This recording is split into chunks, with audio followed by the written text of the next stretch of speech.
Hey everyone, it's Caitlin and welcome to another video. In this video, I'm going to show you how you can prepare a delicious vegan feast for Thanksgiving or Friendsgiving. This video is paid for by Google, who hooked me up with this awesome and adorably sized Google Home Mini. And the best news of all for this is that combining my culinary prowess for efficiency with the capabilities of this device, we're going to be able to make this Thanksgiving dinner in less than 2 hours. So during this holiday season, you can spend less time in the kitchen and more time with your family and friends. Now, if you're looking for a complete over-the-top Thanksgiving feast, I actually posted a series of videos like that on my channel last year, so I will link those below if you want to check them out. But for today's version, we're going to be making some mashed potatoes, gravy, stovetop stuffing, tempeh cutlets, and last but not least, a pumpkin pie. So we're still going to get a complete and delicious holiday meal, but we're going to do it really efficiently. So without further ado, let's get straight to cooking. All right, so first things first, dessert is always the most important, and it's actually the most time efficient to start with our pumpkin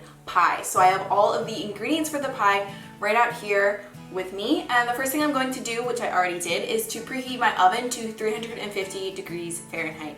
And actually, while we make our pie crust, I'm going to just pour these bread crumbs onto a baking sheet, or bread cubes I should say, and put these in the oven while it's preheating just to dry them out a bit. We're going to be using these later in our stuffing, but like I said, we're gonna have to multitask here because it's all about efficiency. So now for our pie crust, we're actually going to be making a pecan and oat pie crust.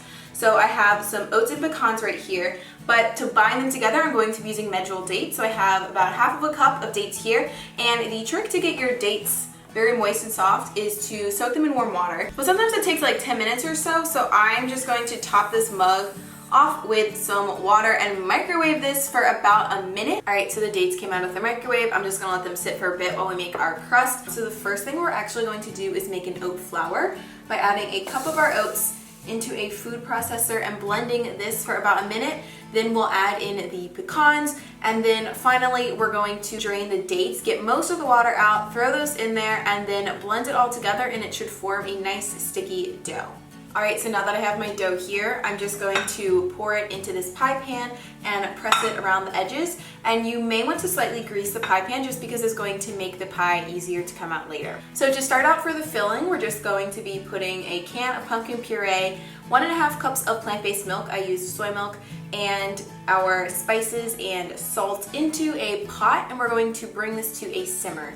And then in the meantime, we're going to be using 1/4 cup of cornstarch to make a slurry. So for this, you're just going to add a splash or two of water and stir it into the cornstarch until it thickens. It becomes a paste. So then we're just going to pour this into the pot with our pie mix and then simmer this over medium heat for about 5 to 7 minutes until the mixture is thickened.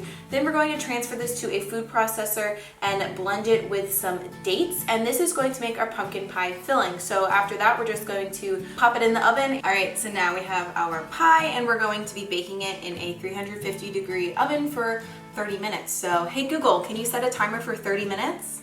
All right, 30 minutes, starting now. Also, I honestly never really convert Fahrenheit to Celsius just because I'm honestly lazy. But if I have any international viewers out there watching this video, hey Google, what's 350 degrees Fahrenheit in Celsius? 350 degrees Fahrenheit equals 176.667 degrees Celsius. So you could probably just go with 175. So while our pie is in the oven, obviously we're going to get started on other things. The first thing we're going to be doing is making our mashed potatoes. So I just have about 2 pounds of gold potatoes here. I prefer these over russet because they get a little bit less gummy. We're just going to put these into a large pot, fill it up with water, bring it to a boil, and then cook it for about 10 or so minutes until the potatoes are fork tender. And then while our potatoes are cooking, we're actually going to marinate our tempeh, which I have all of the ingredients right here. So I took 1 block of tempeh and cut it into 6 triangles. You could obviously cook more if you're cooking for more people. And then for our marinade, we're just going to combine all of the ingredients in a bowl. I'll have them all listed in the description of the video. Plop our tempeh in there and then let it sit. So our potatoes are boiling, our tempeh is marinating, and we have a few extra minutes, so we're actually going to start to make our gravy now. Today we're going to be making a super easy gravy with a flavor base of vegetable broth, tahini, and nutritional yeast. All you have to do is combine all of the ingredients into a saucepan, which again, I will have all of the specific things listed in the description of the video. And then you're just going to cook that over medium-low heat, stirring frequently until it forms a thick mixture. And then after you're done, you have a nice thick and delicious looking gravy ready to drizzle on anything. So at this point our gravy is done, and by this point your pumpkin pie should have come out of the oven. It should look a little bit something like this.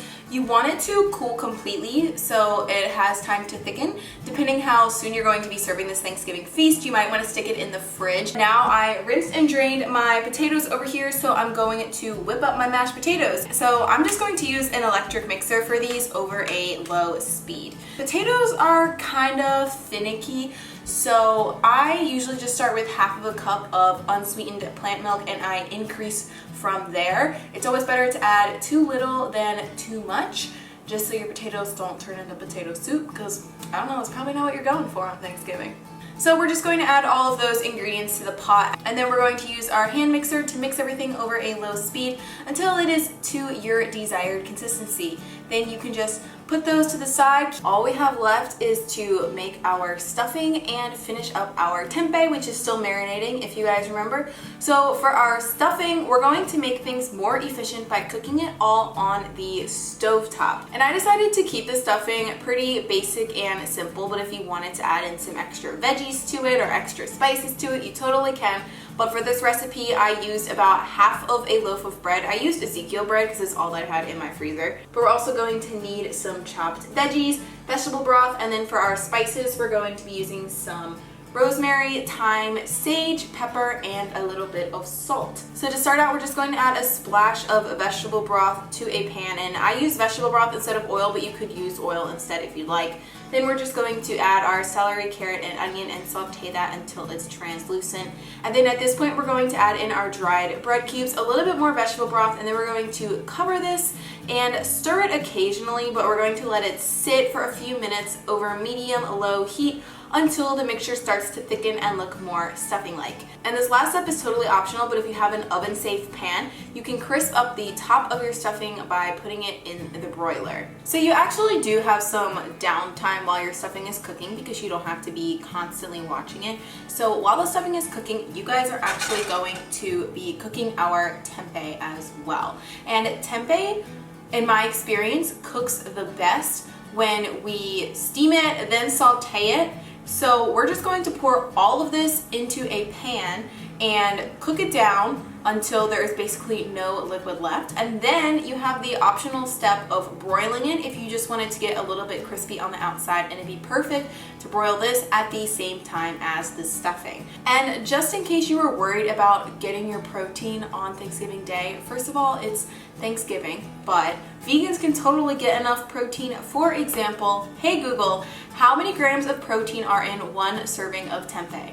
There are 31 grams of protein in 1 cup of tempeh. There you have it. And then also at this point, we finished. So all that's left is to plate everything up, and then I guess you're ready to eat. And there you have it, guys. Quick and easy vegan feast, all in under 2 hours. I kind of don't fit in the frame just because there's so much food, but I think that might just be a good thing. As always, I will have all of the recipes linked in the description below, and if you guys have any other questions, just let me know. I'd be happy to help you out. I hope you enjoyed this video, and a big thank you again for the team at Google for sponsoring this. If this is your first time seeing my channel and you haven't yet subscribed, be sure to click that little button right down there. I post at least 2 new videos every single week, so you know, you might as well come and join in on the fun. And other than that, I hope you guys have a great rest of your day, whatever time of day it is for you, and I'm actually going to let Google lead this one out. So, hey Google, can you say bye? I'll catch you on the flip side, whatever that means. Bye!